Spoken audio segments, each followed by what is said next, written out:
With the help of Hashem, we are learning Beitzah, Daf, Yud, Dalid. We left off on top of the Amid by the Mishnah. This is going to be a Daf Mamish about Malachis as they pertain to Yantif. We're going to begin learning laws regarding pounding, crushing, being toichen, spices, grounding, pounding, salt. Bechlal Shitas Rashi is that any malacha, even food related, that could have been done before Yantif with mamish equal results, it would have been just as fresh, it would have been just as good, may not be done on Yantif. We'll see how this relates to the question of pounding or grinding spices, salt in a mortar and a pestle. And as we will see, in certain scenarios, making a shinui will be enough to make it permissible on Yantif. We will actually learn the concept, the halachic concept of a regular deviation, a regular shinui versus what we call a shinui zuta, a minor deviation. Sometimes all you need is a minor deviation, and we'll see the difference between spices versus salt. Now, on Amid Beis, we're going to learn about boirer on Yantif, the general rule concerning boirer, separating what type of boirer is allowed on Shabbos. Ayol is the mnemonic. It has to be oichel mitoich hapsoilus, the good, what's good for you, from the impurities, from what's not good for you. It has to be done yad. In other words, you may not use an instrument to affect the boirer, even oichel mitoich hapsoilus, and it only may be done la'alter, which means right prior to eating. Question is, do you need this concept of ayol regarding Yantif, or do we say by Yantif, since it's food related, we're speaking about boirer, food related, there is absolutely no issue with boirer. I want to just make clear that there is boirer, non-food related as well. That's not the topic of our sugya. We're going to also learn b'derech hagav that whenever there's a mixture of food and there is more psoilus than oichel, being that the psoilus is actually muktzah, right? Because it's not muchen for anything. And there's a concept of bittul baroiv. Everything becomes muktzah. Everything becomes muktzah. And this is true even on Yantif. And the final topic on Daf Yudalad Amid Beis will be regarding sending presents, gifts to friends on Yantif. We're going to learn how this might affect limitations on food-related gifts, how this will limit non-food related gifts, and there'll be the general rule that kol shenei oisem boy, any gift, food or not, that the recipient will benefit from, will have hana'ah from on Yantif, may be sent on Yantif, and something that may not be used on Yantif, as we will see, also may not be gifted on Yantif. Including in this topic will be someone who's gifting his fellow a material that's kalayim. And we're going to, therefore, because of the topic of kalayim, we're going to learn, bottom line, that any material that is so hard that it doesn't provide warmth will be a material that you will be allowed to sit upon. You will be allowed to place a bag on your lap. We're not speaking about getting dressed in it, because even though the isur of kalayim isn't only on a beged that you dress into, but a beged that provides you warmth, if it's not going to provide warmth, and the connection of warmth is connected with softness, the harder, the less warmth it provides. Ultimately, really hard materials provide absolutely no warmth. Just for the intro, just an example, today our shoes are so advanced compared to the shoes they had then. So the undershoe, the soles, that which is put, what we would call the sole of the shoe, can be made out of kalayim, because it's taken to be a sole. And therefore it's so hard, and because of the hardness, it doesn't provide warmth, and it doesn't bother us, even if it's made out of wool and linen together, and many, many other halachas. Let's start on Daf Yudalid Amud Aleph by the Mishnah. Says the Mishnah, Beishamai Oimrim, Tavlin, spices. Spices, according to Beishamai, may not be crushed in a regular way on Yantif. You have to make, and here we'll have the term, a shinui cotton, or in Rashi, a shinui zuta, a small deviation. What will be an example of making a small deviation? Nidoichen, you can crush it, but the madoich shaleitz, what you need to use is a wooden pestle. In other words, the mortar the keli can be stone, which was the regular mortar. Normally, the pestle, the stick that you used to crush, was also made out of stone. If all you do is deviate that the pestle, instead of a stone, you make it out of wood, again, the words of Rashi is that's called a shinui suta, genuk, you're allowed to do it. And in contrast, when it comes to crushing salt, now it's important a detail that we're speaking not salt that became hard in your kitchen, but salt that was extracted in one goylam, in one clump, and you are now crushing it for the first time. Crushing, pounding, grinding salt, right? This is just to know that the name of the av is tchina, toichen, is more problematic. Even lebei Shammai, you could do it, but here you have to make a bigger shinoi, a real shinoi, a deviation. Not enough for you only to use a pestle made out of wood. So what's the greater shinoi? Either befach. Befach means that the mortar itself, the keli, is an earthenware keli. Normally when people would pound or grind, they would use dafka stone. So the keli is being changed. Or if you want to still use the normal stone mortar, it's not enough for you to use a wooden pestle, but here you have to use ube'etz hapadur. Here you have to use a wooden mixing spoon, which is something very unusual, or at least more unusual than the madoich shel eitz. Beis Hillel is lenient, always one notch more lenient than Beis Shammai. So when it comes to tavlin, regular spices, according to Beis Hillel, nidoichem kedarkam, you can crush them in the usual manner. In other words, not only is the mortar, you can use a stone mortar, you can use a stone pestle. Not even a shinui suta is needed. However, Beis Hillel in our version is moided to Beis Shammai that salt is more problematic. But according to Beis Hillel, the solution of being allowed to, the way that one is allowed to grind or to crush, to break down salt on Anyantif, is they're making a shinui suta, which is using madoich shel eitz, only the minor deviation, using the pestle should be made out of wood, and that's enough to make the shinui. Okay, so what's the bottom line? That bein leBeis Shammai, bein leBeis Hillel, salt is problematic. The kula almamiya melach boy shinui. Why my tama? Why? What's the problem? In other words, what's the question? I know that toichen, right, grinding is an av, but this is food related. You're pounding, you're crushing spices. You're pounding and crushing salt. What's the problem? Argue what the reason is. And we're explaining also with that why is salt more lenient, why is salt more stringent than spices. That all cooked dishes need salt. Not all dishes need to have spices. In other words, according to one of these two opinions, that since you knew before Yom Tov that you will need salt, you should have done it before Yom Tov. So it's like you're exerting yourself needlessly. Now, on Yom Tov, if you didn't get ready, now it's not needless. Say that you make a shinoi.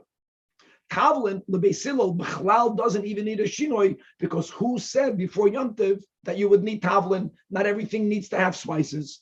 Another approach, and we paskin like the second approach, kol hatavlin mafigin taimon. All spices, really there's one exception, as we'll see in a moment. They begin to lose their flavor.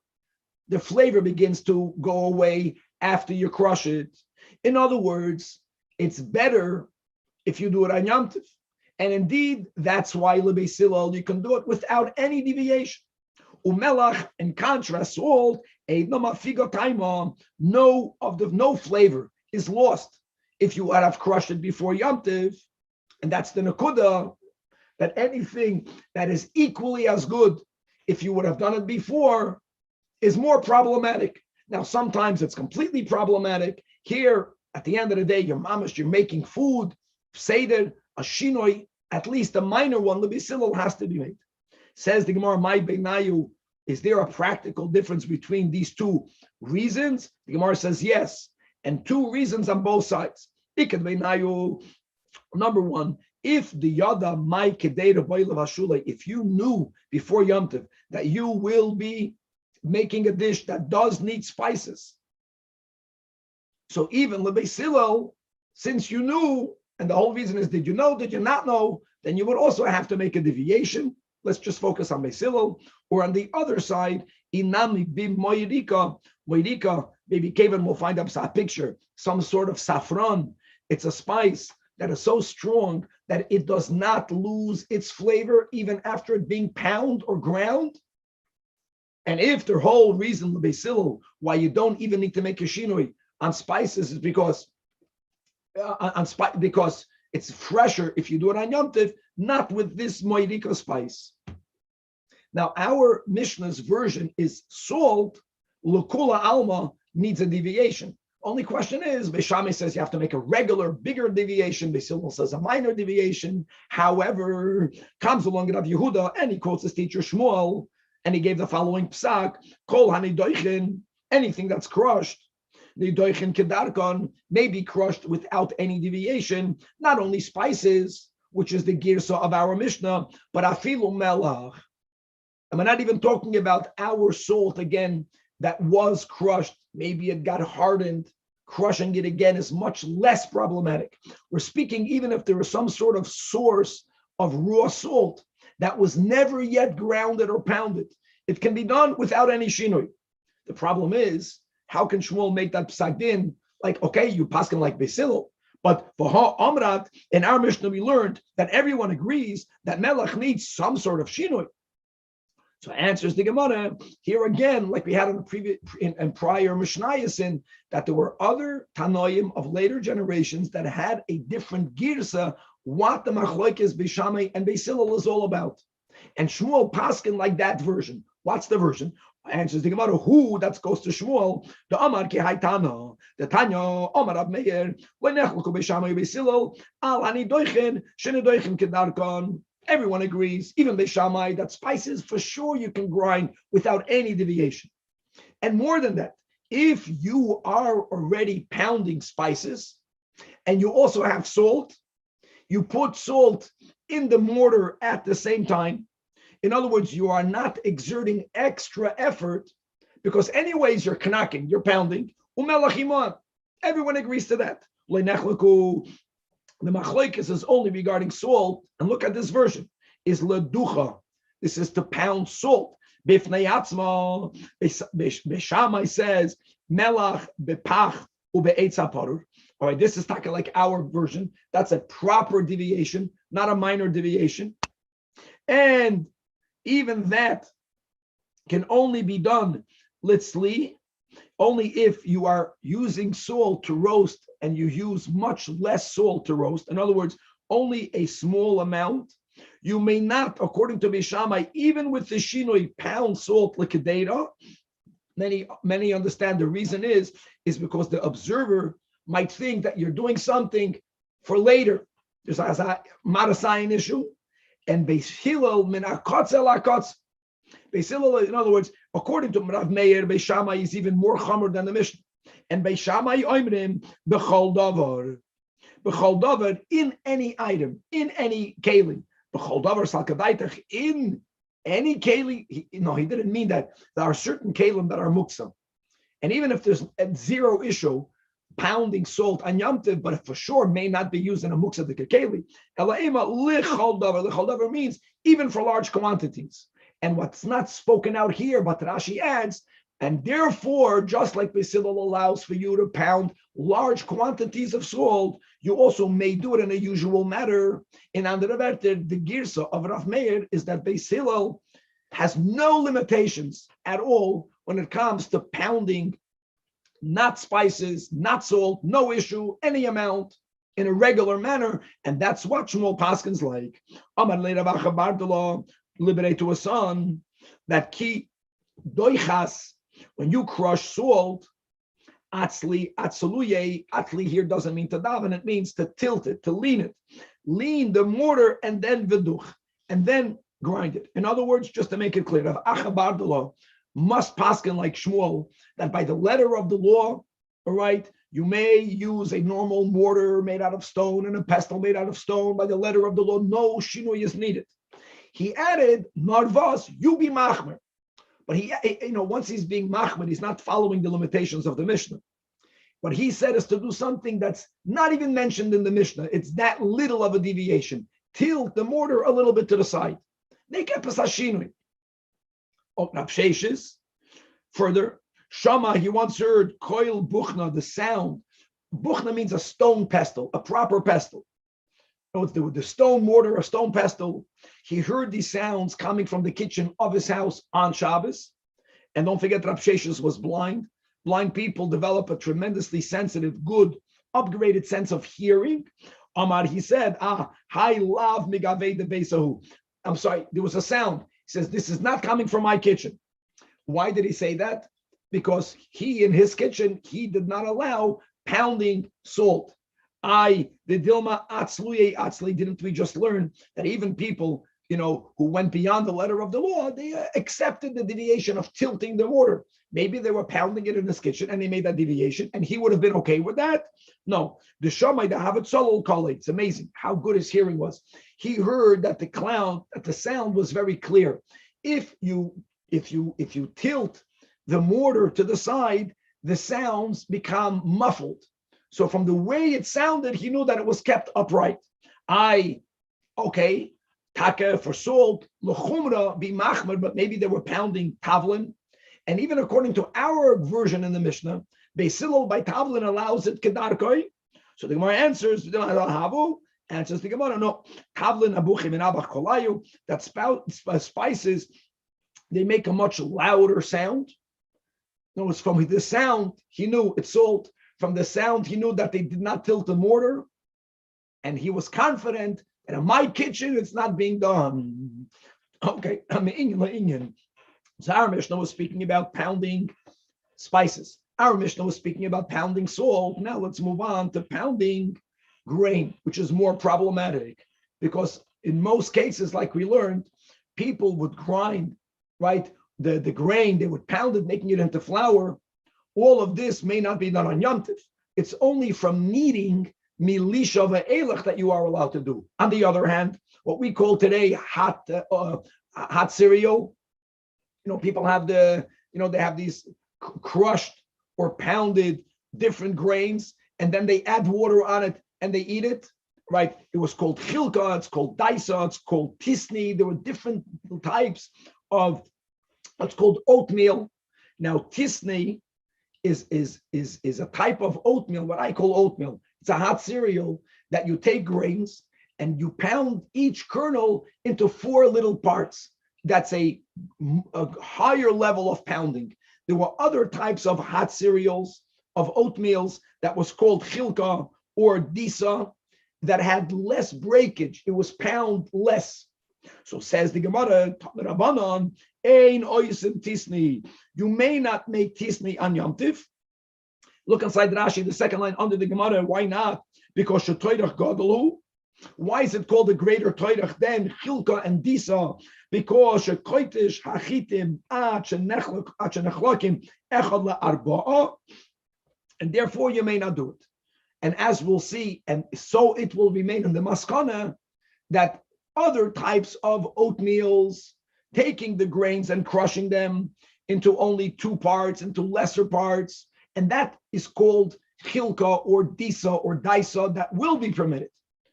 That's how that will be the maskana. Until we get there, we're going to schwitz a little bit. But the Beitzah begins, you may not make tisni, and and the second statement in the Beitzah is the ein koitchen b'machteshes. You may not grind wheat. You may not grind kernels, any kernels of any types of grains in a mortar, period. That's a problem. That's a contradiction. Because the second statement that ein koitchen b'machteshes, like Rashi says, is mashma that even a grain that you're not pounding into tisni, even if you're making something only into chilka or disa or daisa, which is much less of a work, is also not allowed. But the first clause only is specifying that tisni may not be made, mashma that grains that need less pounding will be allowed. So which one is it? So answers the Gemara, and here we develop the answer. My tam, why the Beitzah explains itself. Why may you not make tisni? Lefisha ein koitchen b'machteshes. But the problem is that if ein koitchen b'machteshes, And that, by the way, will include an isur even on chilka or disa. So let the Beitzah only say ein kodshin b'machteshes, and it's going to be self-understood. There's no way you can make tisni if you're not using a mortar. So answers the Gemara, tani ein kodshin b'machteshes. You cannot crush in a mortar.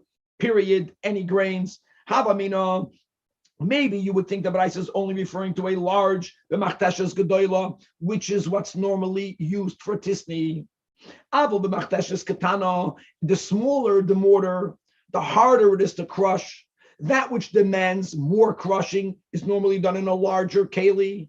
Using a small keli for tisni is a shinoi, and therefore you might have thought that will be okay, right?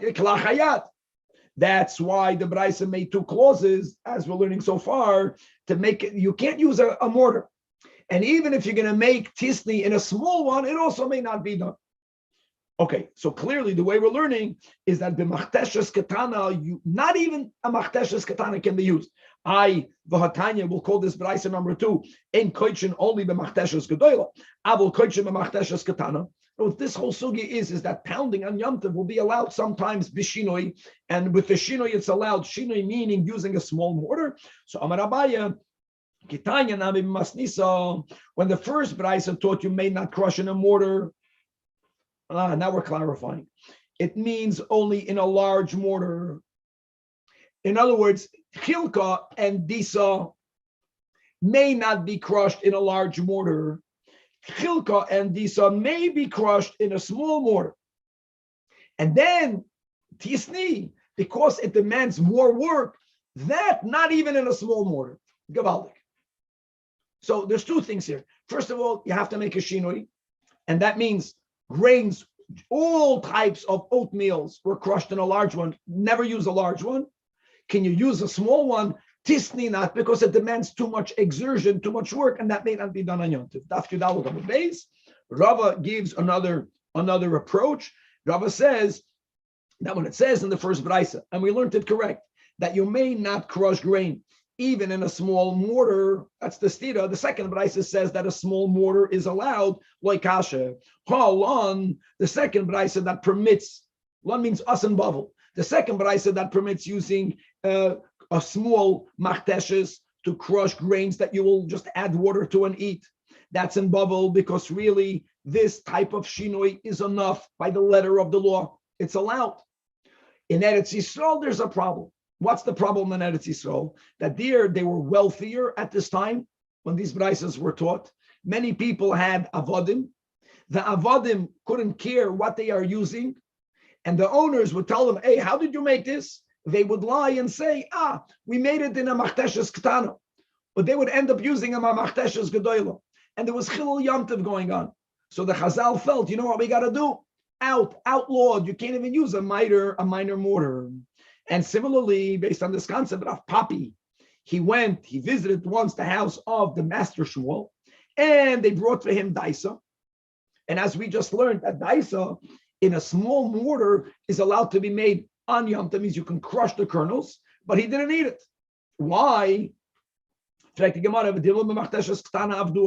we just learned that chilka and disa or daisa are allowed to be made as long as you make a shino, use a small mortar.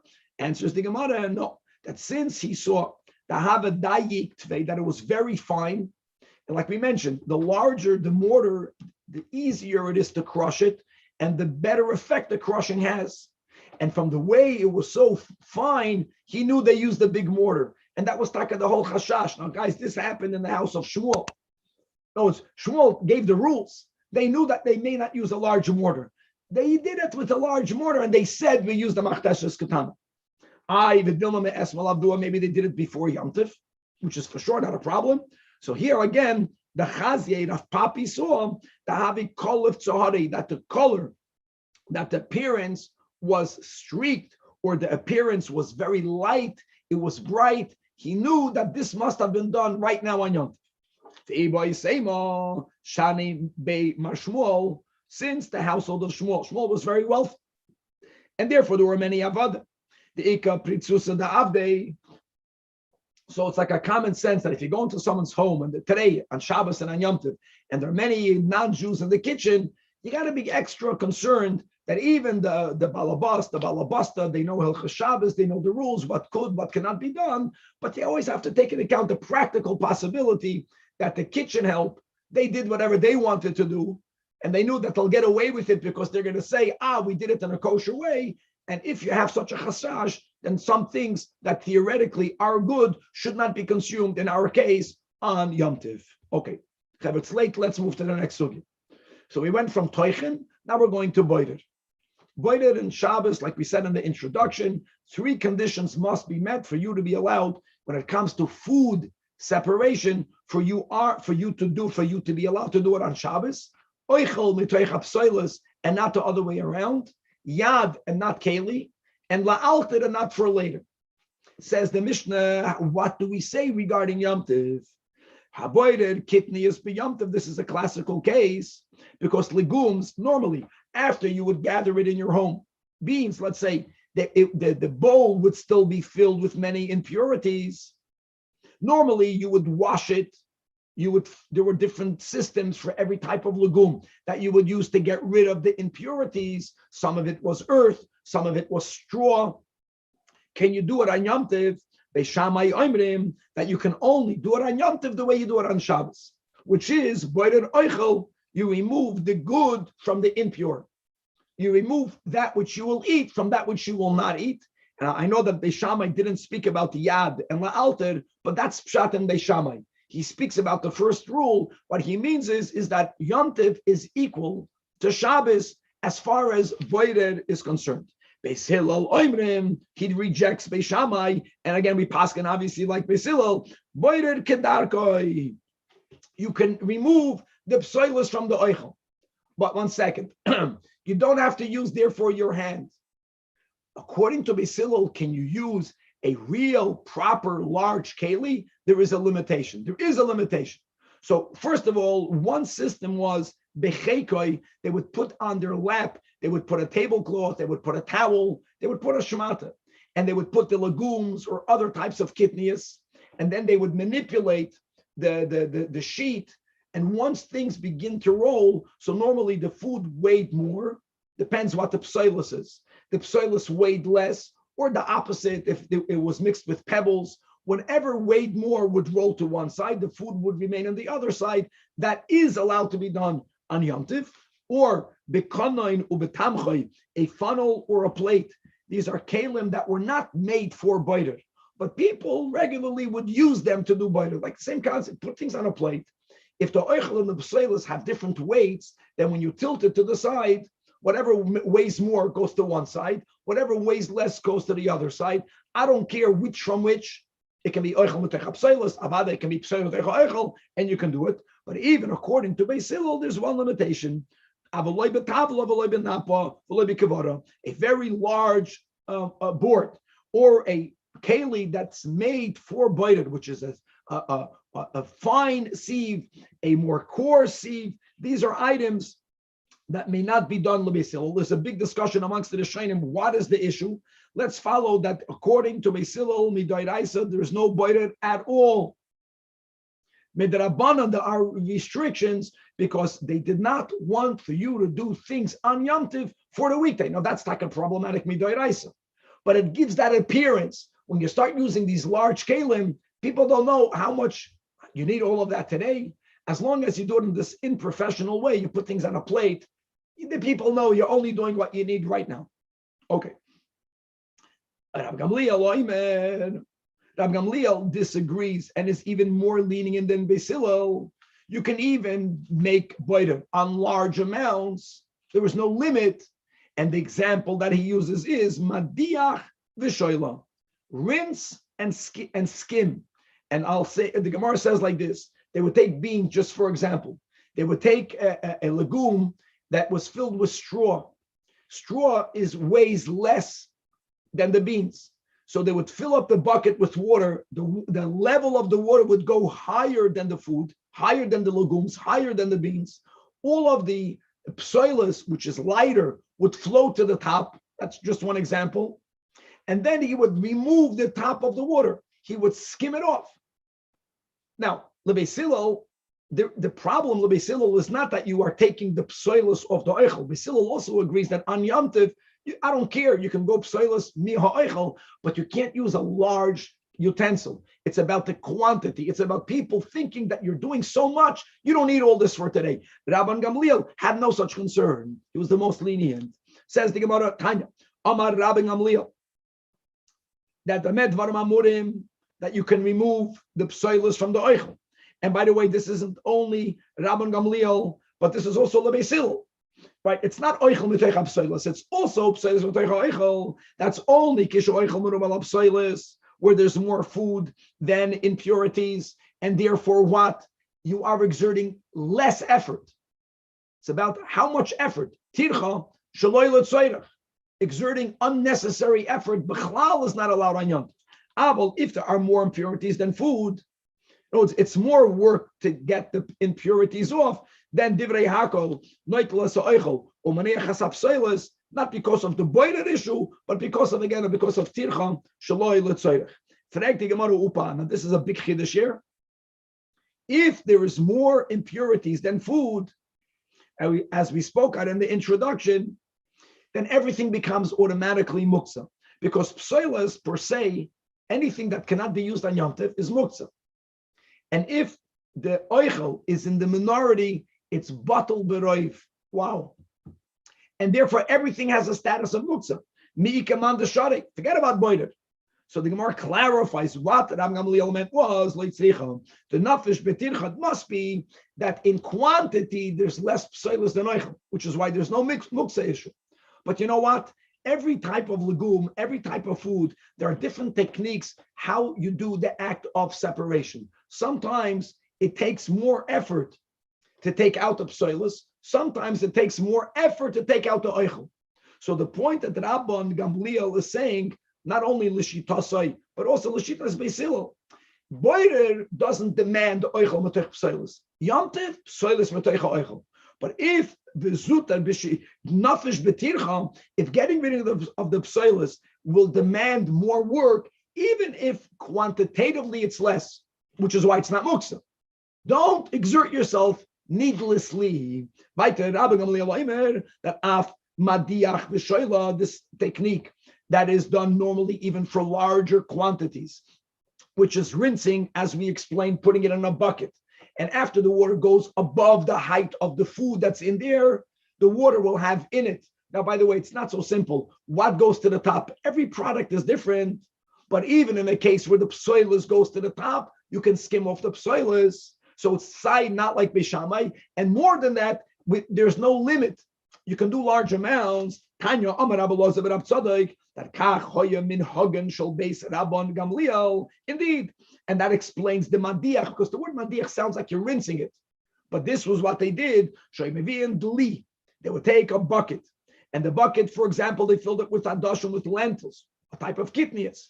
Umatzifin olav mayim. And water would be added to the bucket until water is above, floating above the adashim. And what happens in Nimsa, in the case that we're speaking here in the Beitzah, the case of Rabbi Elazar ben Abtzadik, the food was in the bottom. The psoilus, which was lighter, went to the top. And then, easy, with the least amount of tircha, you simply skim off the top of the water and out goes all the psoilus. The problem is that in another Beitzah we learned, as the Beitzah explains the meaning of madiach v'shoila, same thing, it doesn't mean to rinse it with the hose. It means they put it in a large bucket. But there, the mitzias was that the food went to the top and the psoilus went to the bottom. So which one was it? Both are true. Answers the Gemara like Kasha. If the impurities are afra, earth, pebbles, they weigh more than lentils. If that's the impurity, that goes to the bottom. So what would they do? They would skim off the oichel. If the kidneys is mixed with gilei, with straw is lighter than the oichel. So then the tzilei would go to the top. Point is, it makes no difference. Not only are we not concerned with what from what, oichel metoich psoilus metoich oichel is equally okay. We also don't care, even if you are using a large keli, Beis Hillel, it gives the appearance that you're doing something for the weekday, and Rabbi Gamliel does not allow you to do anything for the weekday, but he doesn't care about the Maras Ayin over here. Whatever you need to do for Yom Tiv, do it in the easiest manner possible, using the proper utensils, and v'hakol muter v'sharer v'kayim. All right, final topic of today, which will continue into tomorrow, and that is sending gifts on Yom Tiv. And the Nakuda here will be, if the gift could be used on Yom Tov, we'll see Beis Hillel, you are okay. And Beis Shammai says, Ein nishalchen be Yom Tov, you may not send on Yom Tov, ela manois. The word manois, Rashi says, means cut pieces of food. What you are gifting is clear to all that it will be consumed today. Beis Hillel knows it has to be eaten today. A cut piece of meat, yeah. You're going to send a whole zeitel of an animal. People know you're not, even though you're going to eat some of it today, but it's not only for today. Beis Hillel doesn't have such a limit. Mishalchen, you can send a whole behema, a ganze chaya, a bird, and don't think that it has to be slaughtered. It can even be alive, and it can be shchutim. Likewise, mishalchen, you can send as a gift on Yom Tiv, yeinois, wines, shmanim, oils, salasois, flour, the kitnias and legumes. But even according to Beis Hillel, there is one limitation, and that is avol loy tvua. Why not?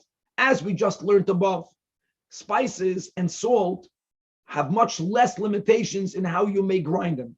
What we learned is grains is a lot more problematic. Normally, grains were properly made into flour, which may not be done on Yom Tiv.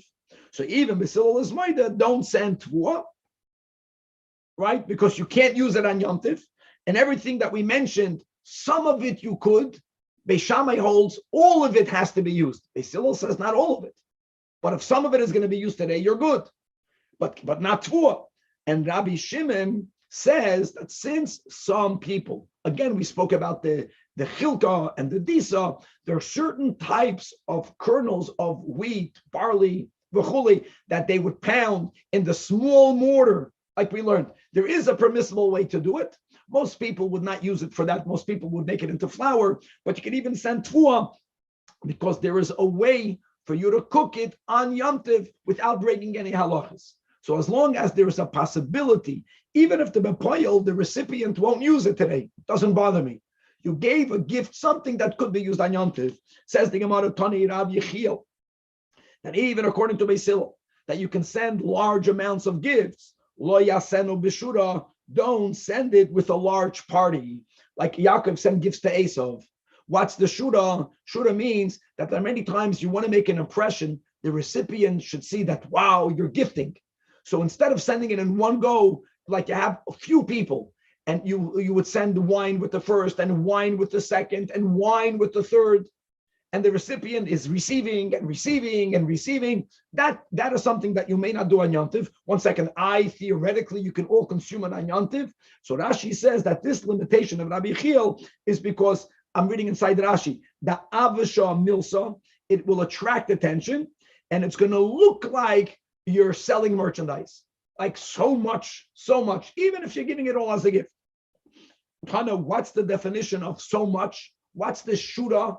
Literally, shura means a line of people. What's the shura? Tana, we learned, if it's 3 people or more, that's what's not allowed. Doubling the gift is still allowed, even according to this Rav Yechiel. By Rav Ashi, hold on. I understand if you're sending the same item with various people is not allowed. But what happens, what happens if you're sending wine and oil, and meat, and you're sending it, now you could have sent it with one person. To make a bigger impression, you're sending it with 3 people. But every person is carrying something that no one else is carrying. Is that also problematic? Or not? Maybe we say the whole concept of a shura, like Rashi says, it looks like you are going to sell merchandise in the market, is only if you're sending the same item with many people. If it's different items, maybe it's permissible. Says the Gemara, this kasha teku stands. Because like we mentioned, because even though most people take tvua and they make it into flour, which may not be done on Yom Tov, but you can eat it on Yom Tov, like we learned, crushing it with a shinui. Tanya Rab Shimon matin betvua, keep going. He gives examples. If you send wheat there was a certain dish called ludiyos, and people made it, there's nothing problematic turning chitim into ludiyos anyantif. So'irim can be given to animals. Adoshim can be made into a dish called resisin. So therefore, even if you know and the recipient knows that probably they're going to end up keeping it for the week, as long as there's one permissible way that it could be done on Yom Tiv, you can send it and no limitation on the amount. As long as you don't send the same thing with many people. Now we're going to move from food to non-food items. The same concept. Can you send a non-food gift on Yom Tiv? Says the Mishnah, Mishalchin Kalim. You can send, Kalim means garments, or shmata, materials. Being tfurim, whether they're sewn, so it's what we would call a garment. Being she'enu tfurim, it's not sewn. Even they have kalayim, now kalayim may not be used. So here we got a problem. Why? What type of material kalayim may you send on Yom Tiv? Stam to send something that the recipient may not use, whether it's a Yom Tov limitation or it's a general limitation, should both be prohibited. So the Gemara is going to explain. However, only if you can use it on Yom Tov. But what may you not send? Not the sandal with spikes. We're going to review the story, the tragic story that happened with the sandal hamasumar. We're going to speak about it the next year, God willing, tomorrow. But that may not be worn. Can't send that. Or an unsewn shoe, because there's no way that you can use it on Yom Tov, because you need to have a professional to sew it. Rabbi Yehuda Omer, afloy min alaven, white shoes may also not be sent. So this is before the whole golfing culture, or I don't know, some shoes, Yom Kippur culture. Everyone goes with white shoes. In those days, there wasn't the mitzias of white shoes. It means to wear shoes, it had to be black. And you would therefore have to dye, paint, color your shoes. Now, if you can color it in an unusual way, that would be less problematic. But since getting your untied shoes, unsewn shoes, or your white shoes, to make them wearable, it needs a uman, it needs a craftsman, it needs a professional to blacken it, and that may not be done on Yom Tiv, so therefore you cannot send the raw materials. And Zehaklal, simple. Kol shenei oisin boy b'yomtiv, any item that the recipient can have hana'ah, can have benefit, can make use of kosher on Yom Tiv, that you may send. But an article, it's very nice that you're sending a gift, but if there's nothing the recipient can use the gift for on Yom Tiv, then you may not send it on Yom Tiv as well. Very good. Says the Gemara like this. Okay, let's analyze every case in the Mishnah. Bishleim tfurim, when we're speaking about material, kalim, garments, if they're sewn, a machaya, a shirt, you can wear it. Chazal amalch. She'ena tfurim, even when you're sending a non-sewn garment, but it's good material. F in chazi nami chazali kisuya, you can cover yourself with it. You have a piece of material. Elaklayim. But if there's a material that's made out of a mixture of wool and linen called klayim, lamai chazu, what benefit can you have from it? And the chitema chazu l'meimach, to say you can fold this garment and you can sit on it. You're not wearing it. You're only, you're patting the hard wooden bench. You're not allowed to do that. The hatanya, based on the psukim we have in Parshas Kedoshim, when it says lo yalu olecha, don't put it on you. So Chazal infer on you, you may not. But what does Hashem mean to say? By biblical law, you can fold it and place it underneath you. You can sit on it. That's midoraisa. But midrabanan you may not. And why may you not sit on kalayim? Because maybe a thread will become loose, and that thread is going to wrap itself around, I don't know, a part of your body, and it's going to add some warmth. So, since rabbinically you can't even sit on kalayim, why should you be allowed to send it? And the tema, that when the Chazal prohibits sitting on kalayim, only if you are directly sitting on kalayim, but if you have a couple of things that intervene, you and the kalayim, you can add it as extra padding. That there's something in between you and the kalayim. So even if some thread is going to get loose, in this case, it's not going to wrap around you. Oichet not allowed midrabanan. Amar Rab Shimon ben Pazi, Amar Rabbi Shimon ben Levi, Amar Rabbi Yossi ben Shol, Amar Rabbi Mishum Kahala Kadisha de Yerushalayim. That what? Afilu eser matzoi zu al gabe zu. Even if you have 10 mattresses, 10 paddings, one on top of the other, we always have to hack Yerushalayim. And we give cover to the Yerushalmis. V'kalayim tachteim, also lishan alein. You can't sleep on it. So it's not allowed midrabanan. And we're not goydes. We're not goydes the pasuk because we just said it's a midrabanan. So answers the Gemara, Ella, the only, why could you send a garment, a shmata, material, not a garment, a material, even though it has kalayim, is biviloin, curtains, beautiful. Curtains are allowed to be made out of shatnez because curtains are not called a beged. Perfect. So it could be used as a curtain. Not so simple. When it comes to the laws of purity and impurity, what is susceptible to becoming impure? Adam, kalim, oichlin, and mashkin, and nothing else. And when we speak about kalim, it excludes real estate, a home. I know there's an exception of a tzoras habayis. That's the exception. Something that's connected to the ground cannot become tummy. A viloin, a curtain, is hung on the house. It should be viewed as part of the home. So mepneima amru viloin is tummy. Why don't we consider it house? And on that, Ula explained, because even though you hang it and it's mechuber, and for other halachas, you would say something connected to land, including to a house, has the halachic status of real estate, which can never become tamei. Because someone, a shamish, if he's cold and he needs something to warm himself, he's going to go in the curtain. We see kids do it the whole time. So a curtain that could become tamei should also not be allowed to be made out of shatnez. That's the kasha, daf tesvav. Let's get a few lines in.